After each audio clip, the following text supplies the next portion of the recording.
Hola, buenas noches.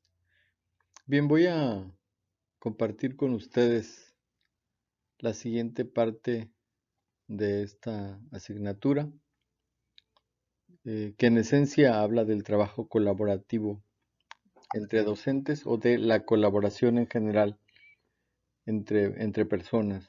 En este caso, colectivos escolares, maestros, docentes, alumnos, familias. Nos centraremos en algunas estrategias didácticas y bueno, aquí lo propongo como trabajo colaborativo, ¿no? Antes de dar inicio, quiero dejarles una recomendación lectora. Este texto yo lo conocí en un consejo técnico escolar antes de que iniciara la pandemia. Por ahí en un material del consejo técnico venía la recomendación de CENET, Juntos, y Juntos se explora, se ocupa de la colaboración, hace una especie de revisión desde los inicios de las culturas, pasando por las cuestiones medievales, los rituales del clero, y de alguna manera intenta persuadirnos hábilmente acerca de la necesidad de hacer las cosas juntos, con múltiples ejemplos y vivencias muy interesantes. Sennett logra este, atrapar al lector para demostrar la importancia de la colectividad, ¿no? Y de alguna manera también incide o analiza los procesos sociales que vivimos actualmente, más privilegiando la ausencia de lo colectivo, ¿no? Y le responsabiliza a este capitalismo contemporáneo que nos hace alejarnos de los demás y de no preocuparnos, ¿no? Como una especie de alerta. Entonces es una recomendación, por ahí está disponible. Sennett, hay algunas entrevistas en el YouTube. Si pueden aventarse una de ellas, no estaría mal. Bien, estos son los temas. El gran eje vertebrador de la asignatura en este caso, o de esta parte, el 4 es estrategias de colaboración. Y la colaboración como este elemento que nos lleve a actuar y a beneficiarnos de actuar con los demás, ¿no? Aquí están divididos el gran tema y todos los subtemas: la colaboración docente, conectivismo, aprendizaje social, evaluación constructiva, acceso abierto, móvil y la multidisciplinaridad. Bien, voy a ir abordando cada una de ellas. La colaboración docente como principio de innovación educativa. Bien, los maestros, esta es una cita de un texto peruano de educación y de alguna manera recuerda cómo transitan los profesores en las escuelas. Dice, los maestros son personas solitarias, ni siquiera saben lo que hacen sus colegas.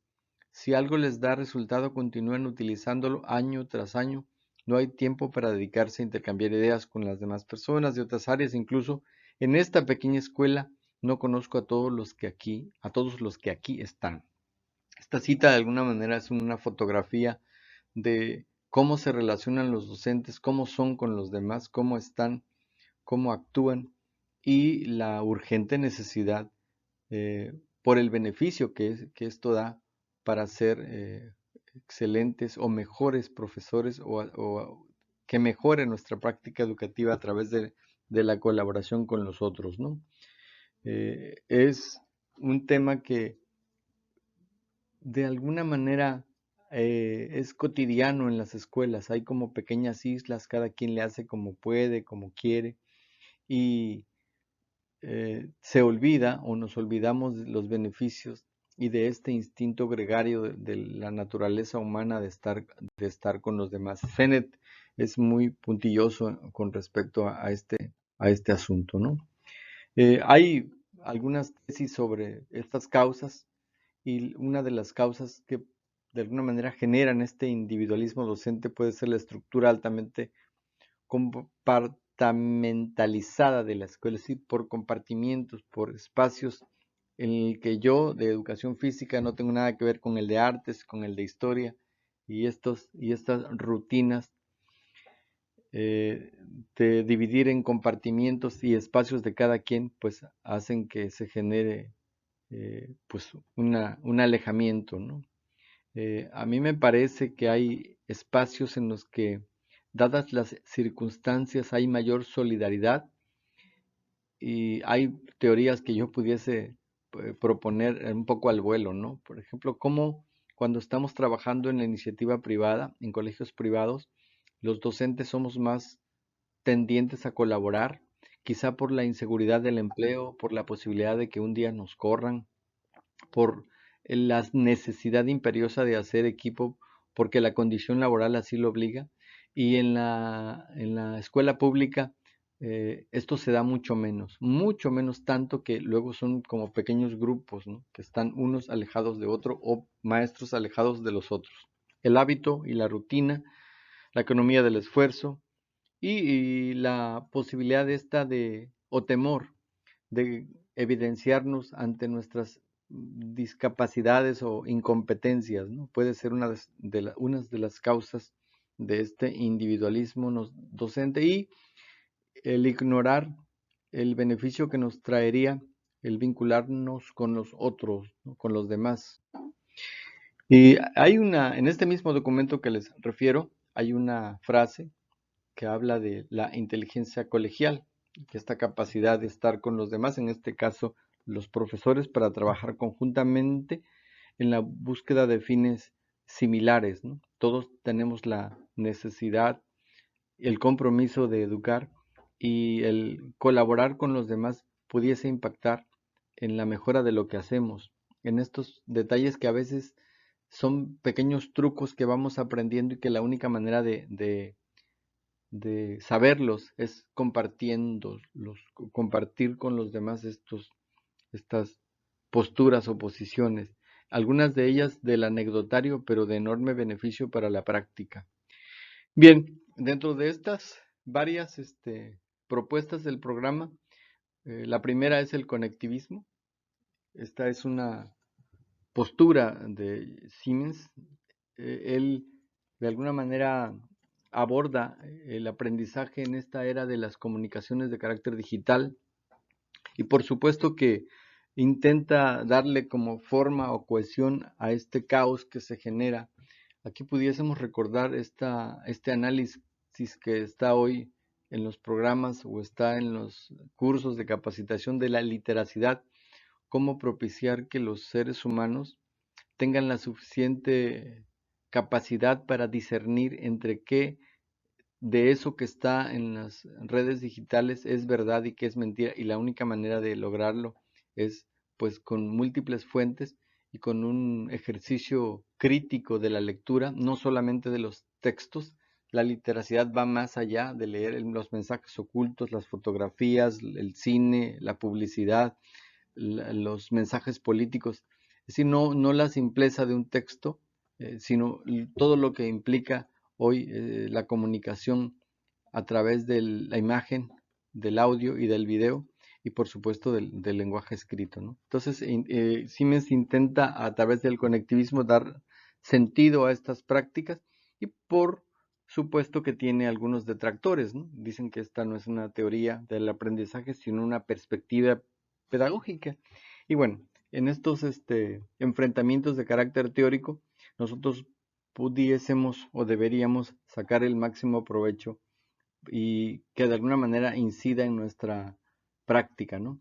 El conectivismo alude a la colaboración porque todas estas redes digitales son producto de diversas fuentes, no islas, sino fuentes de conocimiento que nos sirven para informarnos, orientarnos y tener múltiples fuentes. Aquí la alerta es intentar tener la mayor información que nos permita elegir correctamente, ¿no? Y hay quienes, por ejemplo, desacreditan las relaciones de carácter afectivo en estos medios, pero como si fuesen peligrosas, como si no en el mundo real también existieran traiciones y deslealtades, ¿no?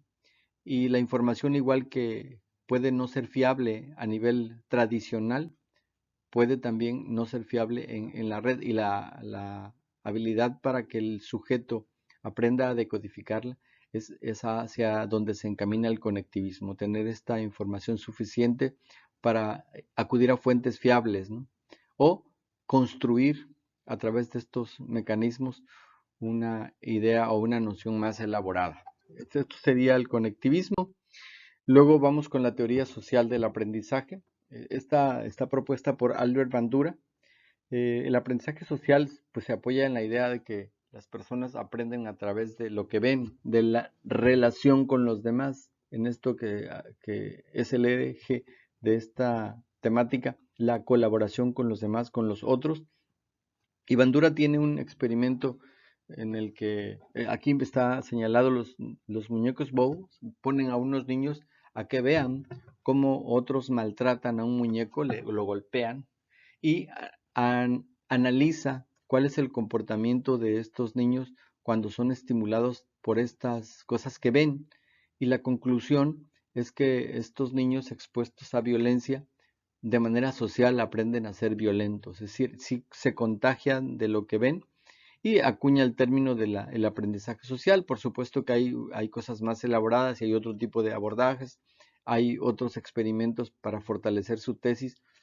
Por ejemplo, la exposición a situaciones de carácter violento, como de alguna manera estas nos hacen inmunes a la violencia y ya luego vemos como natural, ¿no? Y esto es un aprendizaje que tiene su, digamos, canal en la relación con los demás en la sociedad, pues, ¿no?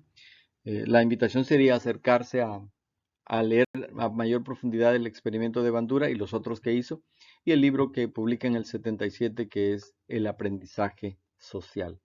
Bueno, el siguiente es cómo evaluamos y esta diferencia que se establece entre la evaluación tradicional. Vamos a imaginarnos, ¿no?, que voy a evaluar a un alumno y pues le hago un examen, ¿no?, y punto. Pero la evaluación constructiva del aprendizaje va más allá, va hacia un enfoque en el que yo valúe, analice, valore desde el proceso, desde el ingreso al aula y todo lo que va sucediendo, y para esto hay múltiples instrumentos que nos permitirán tener mayor certeza, pero además no solo que la evaluación se convierta en una situación punitiva o de castigo o de dificultades, ¿no? ¿Cuántas historias hemos escuchado de alumnos que ante la escucha del vocablo evaluar o examen, hay una tensión cuando la obligación del educador es hacer amable los procesos?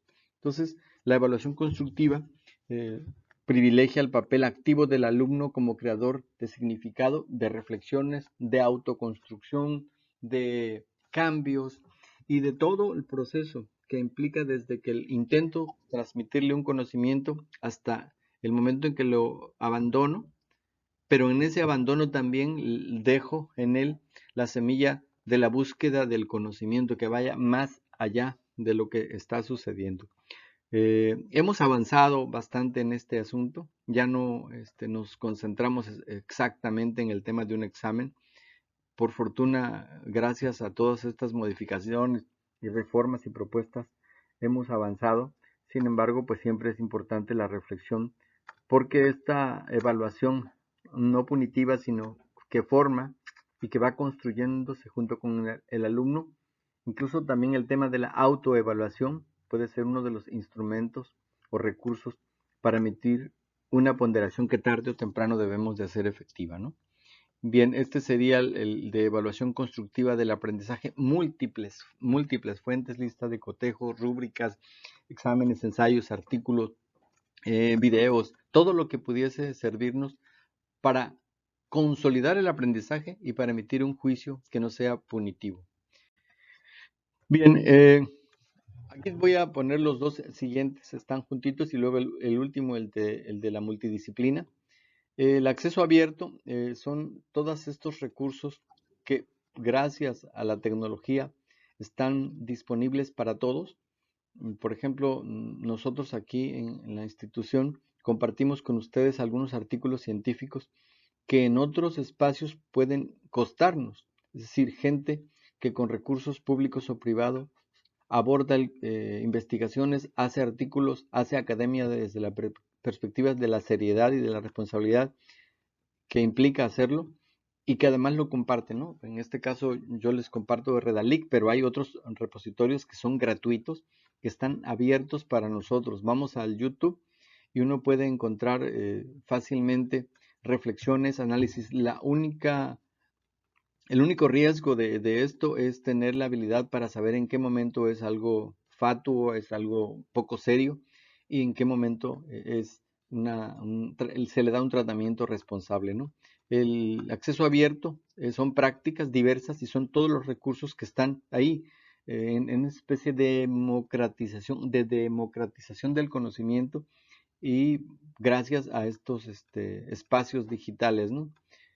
Como podrán observar, hay algunas cosas aquí propuestas que guardan relación con otras. Por ejemplo, George Siemens habla de lo digital, de la conectividad y el acceso abierto es como parientes cercanos, ¿no? Y el siguiente es exactamente igual, el aprendizaje móvil, pero termino con el acceso abierto. Dice, los recursos que generan este conocimiento son de acceso para todo público. Aquí es solamente desplegar la habilidad para discernir entre la seriedad que pueda tener el tratamiento de algún tema, ¿no?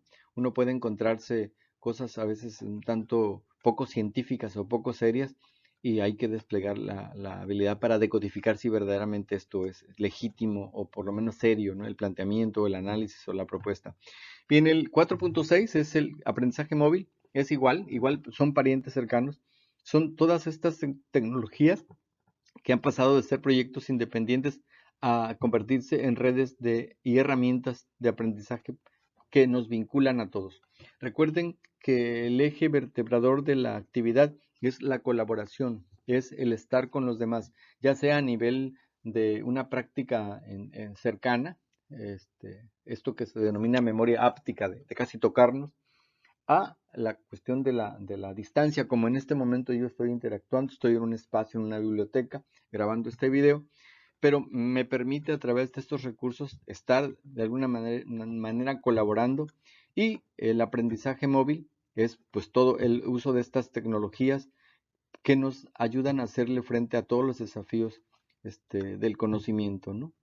Y bueno, y ya por último, está lo multidisciplinario. Lo dejé al final porque yo tengo un cuadrito que me acompaña desde hace bastante tiempo y que lo descubrí en un texto y me parece bastante interesante compartírselos porque de alguna manera hace un resumen interesante de qué es el tema de lo disciplinario, de lo multidisciplinario, de lo interdisciplinario y lo de transdisciplinario. En este caso, pues hablamos de la disciplinariedad, pues es una sola disciplina, ¿no? Está de hecho en el primer cuadro hacia la izquierda.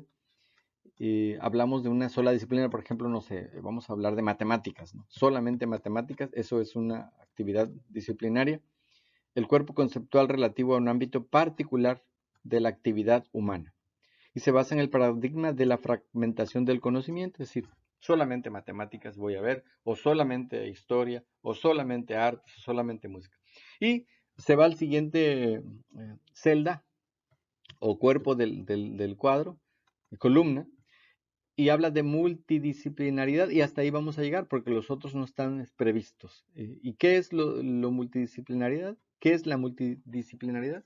Pues es las diferentes disciplinas que se apoyan, coadyuvan, ayudan, colaboran, pero no se relacionan entre sí. Es importante, por ejemplo, cuando estamos hablando ahorita de la metodología de proyectos, los proyectos están fincados en lo multidisciplinario, pero podemos ir más allá, ¿no? Podemos ir más allá hacia lo interdisciplinario y transdisciplinario, pero bueno, eso sería tema de otra materia, en otro tiempo, o si ustedes quieren profundizar, pues pueden avanzarle en esto, ¿no? Hablar de la multidisciplinaridad necesariamente habla de la relación con los otros y de nuevo aparece el tema de la colaboración. Yo en la escuela soy el maestro de biología y quiero organizar una serie de actividades junto con la educación física, la de matemáticas, la de artes y bueno, y haremos actividades multidisciplinarias, ¿no? Yuxtaposición de diferentes disciplinas, cada una desde su propio marco conceptual y se basa en la creación de conocimiento de diferentes disciplinas a la vez sin relación alguna. Es decir, estamos, no sé, en la misma temática, en el mismo esquema cognitivo, pero sin mezclarnos. Una vez que nos mezclamos ya migraríamos a lo interdisciplinario, que sería tema de otro momento. Bien, voy a finalizar señalando, aclarando, clarificando de qué se trata la tarea. Son 2 tareas y una es el foro. El foro, ¿cuáles son los beneficios de la colaboración en la práctica docente y su impacto en la innovación? Se van a guiar por los materiales que les he compartido, algunos artículos, algunos videográficos, unos que son de lectura, y hasta en 200 palabras, es decir, es corto esta participación. Espero, yo desearía que fuese en tiempo, que se adelantaran, ¿no? Luego las fechas veo que se están como acortando y pues esta parte sería como una especie de lo deseable, que siempre utilizo ese vocablo. Bueno, y la siguiente tarea, yo prefiero decir artículo porque hablar de ensayo se me hace una pretensión de la lectura o de la escritura escritura bastante compleja, ¿no? En un ensayo implica leer muchísimo sobre un tema y además son tantos que pudiésemos meternos en problemas de tanto, de tanto, de tanto requerir conocimiento de tantas temáticas, ¿no? Entonces yo preferiría un artículo de entre 3 y 5 cuartillas en donde se identifique la actividad colaborativa o participativa. Cada uno de los temas pueden ser abordados por la investigación libre, es decir, los recursos que les di o otras fuentes que puedan utilizar.